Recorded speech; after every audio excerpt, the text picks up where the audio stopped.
اقتصادي تاريخي. هذا الحضور الذي يعبر عن مدى الصدق المشاعر النبيلة تجاه مصر وشعبها العظيم، وكل الشكر والتقدير لكل من ساهم في الإعداد وتجهيز لهذا المؤتمر الرائع الناجح، وكل من ساهم في إعداد المخطط العام للمشروع، وكل من ساهم في حفر قناة السويس الجديدة والحالية. ولنعمل جميعا لمستقبل أفضل تسود فيه المحبة والسلام داخل مصر وخارجها وبين شعوب العالم.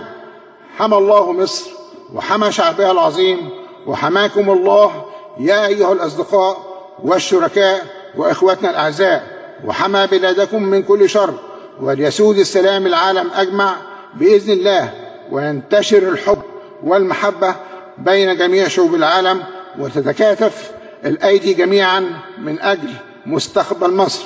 وكما قال الله في كتابه العزيز الحكيم: ادخلوا مصر إن شاء الله آمنين.